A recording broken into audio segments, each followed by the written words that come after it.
Today, we are going to be talking about the calendar integration in Signagelive. Our calendar integration allows you to connect your Google or your Office 365 account with your Signagelive account or your Signagelive network, and that will then give you the ability to display events from within your calendar, and by extension, you can actually make use of our room booking widgets as well.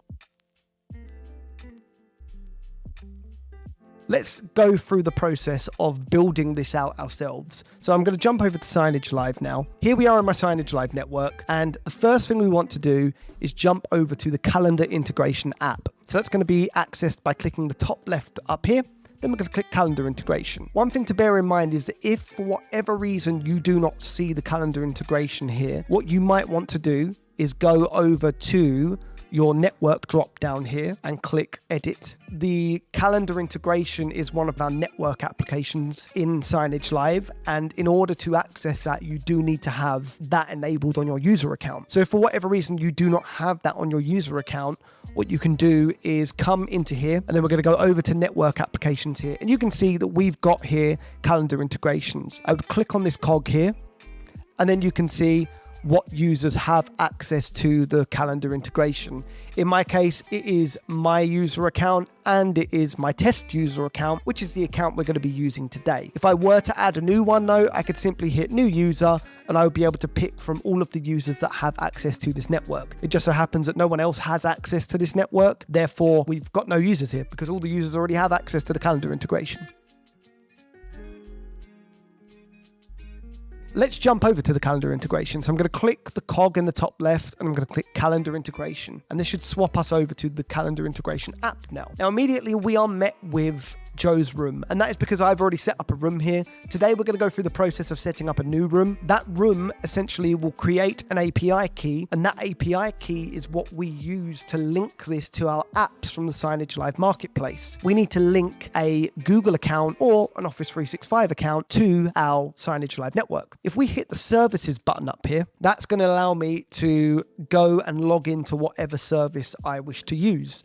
As you can see, in my case, I already have Google logged in, but if you did want to log in with any of your services, come up to this page here, the services page, click authorize under the service that you want to connect to, and then you will be prompted to log in via that service. Now, in my case, I got a prompt within Google. It would ask for my Google credentials. I then logged in with Google, and then I'm taken back to this page. The same would ring true for the Office 365 part of this.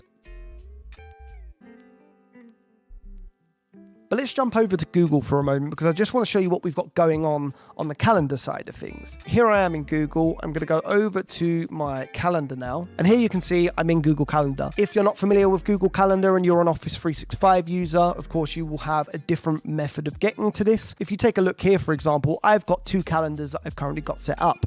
I've got Signagelive GNA Test and I've got Joe's other calendar.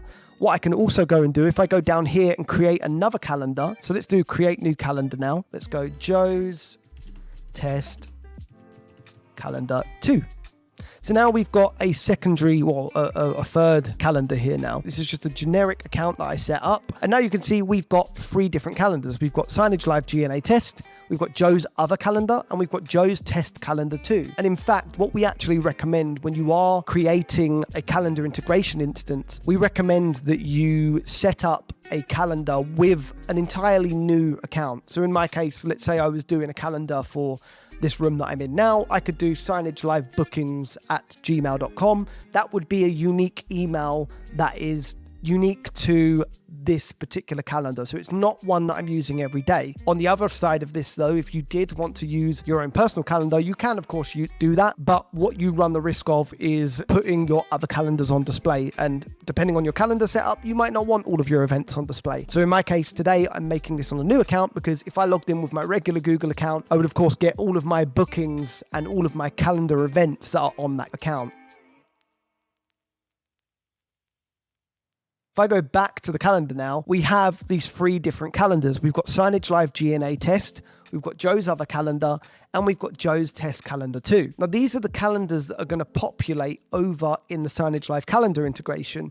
And whenever we are linking these to a room, and a room would be the resource within Signagelive that we're going to create, we would need to make sure that we are selecting the right calendar in this case. So let's jump back over to Signagelive now. We're going to go back to rooms here. Our Google account is connected, and we want to make a brand new room. So what we're going to do is create a brand new room like so. And now we've got to give our room a name. So today we're going to call this Joe's Test Room 2. So we have the room here. The service is Google in our case because we've logged in with Google. If we had logged in with Office 365, we would of course select Office 365 at this point. Resource, we haven't got this set up as a resource, but we are selecting a particular calendar. And you can see we've got an option of all of the calendars that we've logged in with over on Google. So we logged in with our main Google account. Because we've created those other calendars, we now have access to all of those calendars right here. So you can see we've got signagelive@gmail.com. That was the default calendar for this account. Then we've got Joe's other calendar and Joe's test calendar too.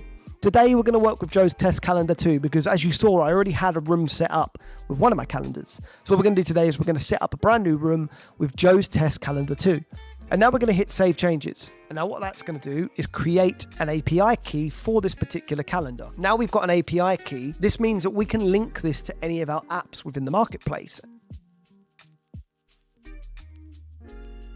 If we just want to display calendar events from these calendars and just put them on our digital signage, we don't want anyone to interact with them. We just want to know what events are going on for the day. That is the point we would just use one of our calendar apps. If you're wanting to use a Bluefin, like I've got here, which we're going to do in a minute, we would want to put an interactive widget on here so that we can interact with that and at the same time create events in our calendar. So it works two ways.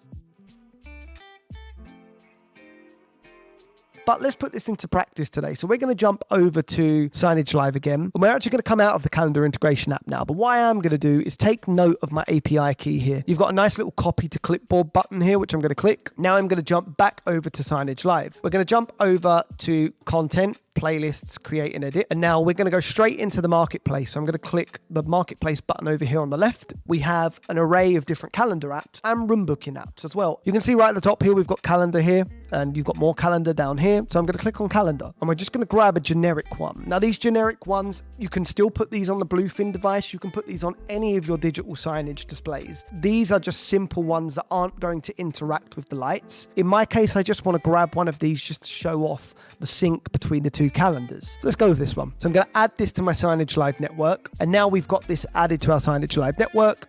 I'm going to go back, go to recently added. If I drag this calendar app here, this isn't actually number 8, which I selected. This is widget 1, but that's fine. So if I go into widget 1 here and double click on it, I now get the option to enter my API key. And on the left here, we should begin to get a preview after I've entered in my API key. So I'm going to paste that in from my clipboard and I'm going to hit refresh. And now you can see we've got Joe's Test Room 2 is now appearing here. Any meetings that we add or any events that we add to our calendar will appear here on this app. So I'm just going to hit OK for now. So what we're going to do is jump over to my calendar.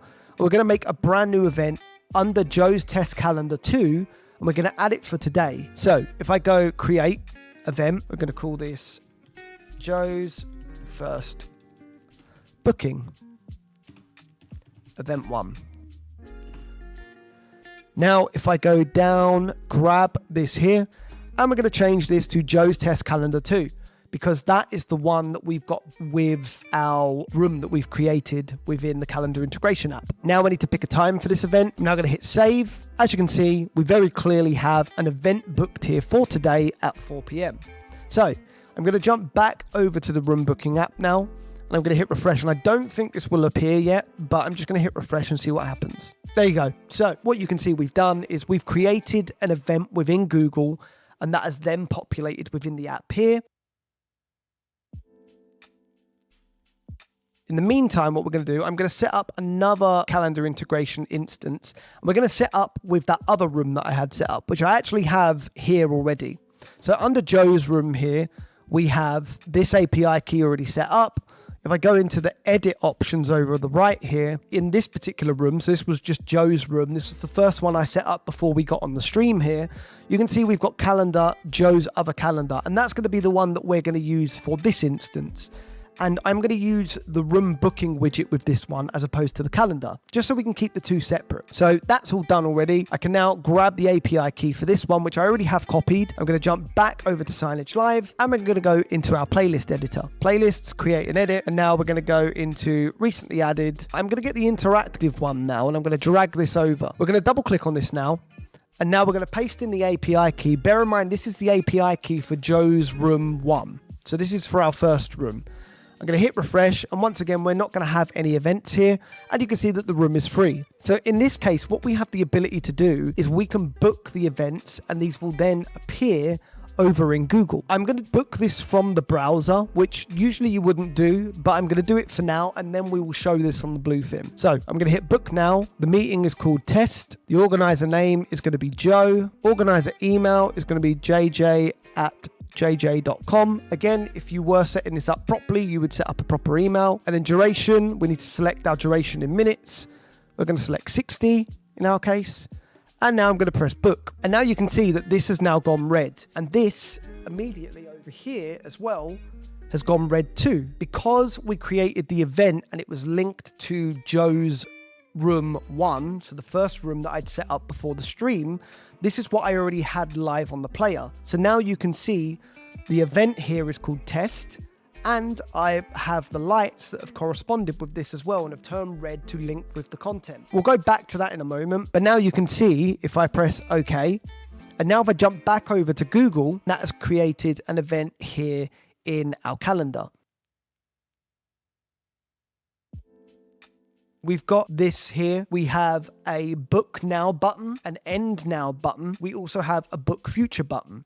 I can see that this is very clearly consumed at the moment. This room is busy. We've got the red lights. We've got the red screen. If I were to book an event for the future, I get a UI similar to what we had on screen earlier. I would have to set my meeting name. I'm going to enter my email once again, and I'm going to enter my name. And now I get to pick what the start date and the end date is of the event. We have everything that we saw within the booking app earlier, and this has given us full control of what we saw within the UI. And we're just doing the same thing, but we're doing it from the actual interactive booking widget itself on the screen. Because we've got this link to the API key that we set up earlier, once it syncs over to Google, we will then get all of these events that we're putting on here. They will correspond with the calendar that we've got it linked to. So in our case, if anything I book directly from the player itself here, that is going to appear in the calendar here, and it will be linked to Joe's other calendar. And that's because that is the API key that we have in this instance. So I'm going to go through and just complete this booking here. And now I've booked that like so. So now what we should get is a booking appear at 8 p.m. over on our calendar. So once we get that sync to happen, the event will appear over here in our Google Calendar. One more thing to talk about here is the multi-room widget. Once you've built an array of rooms, you may wish to display events for multiple rooms at once. Now, that's where the multi-room app comes in handy, because we've got our 2 rooms set up here. We've got an event on each of our rooms now, but we might want to sum these together into a single experience. So what we're going to do is exactly that. If I go over to our marketplace once again, so if you go into the marketplace here and you click calendar, and then you have the multi-room list here. So we've got multi-list room dark, we have portrait versions, and we have landscape versions.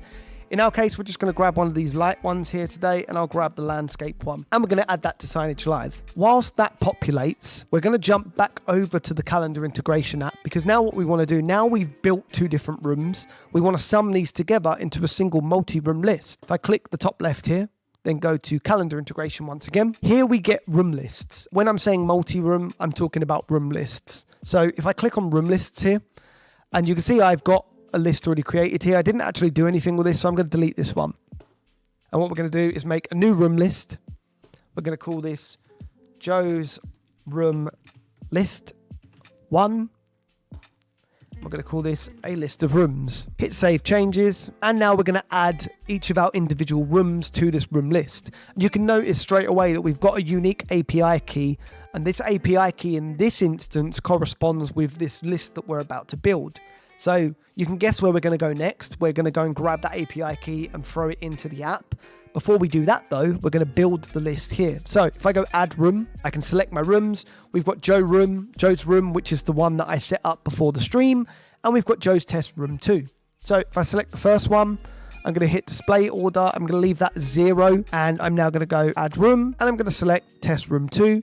And display order, I'm going to select that as 1. Because I want that to be second in this list. So now we are going to jump back over to Signagelive. But before we do that, we want to copy the API key here. Now, if we jump back to Signagelive now, we've got the API key copied. Content, playlist, create and edit. Go to our recently added, and you can see we've got our Signagelive calendar widget room list. Drag this over to the right here. Double click on this. Enter our API key. Hit refresh, and we should hopefully see a collection of our rooms. And there we have it. So now you can see this is showing all of the rooms that we've set up today, and it is showing all of the meetings. If you are using these calendar widgets or the room booking widgets, unless you're cycling them with other content, you may wish to have the duration of the actual app itself to quite a long time. So in my case, what I've got here is I've of course got my app here. I'm actually halfway through another booking, but I've got this here, and every time that the asset hits the end of its duration, it's going to attempt to reload. Now, the sync happens every 5 minutes anyway, so you don't need to have that happen so frequently. So if this is the only app or this is the only widget or piece of content that I'm showing on this screen, instead of having the duration set to 10 seconds like I have here, that would mean it is trying to reload every 10 seconds. And that might create an experience where you have the page physically reloading over and over again. In such an instance, all you'll need to do is make sure that you set a duration that is a considerable length. Thank you all for watching. And if you have any more questions, or even if you have any more subjects that you want us to cover here on Signagelive Explored, feel free to give them to us via email or come in through our live chat. I hope you enjoyed the stream. Thanks again for joining us, and we will see you on the next one.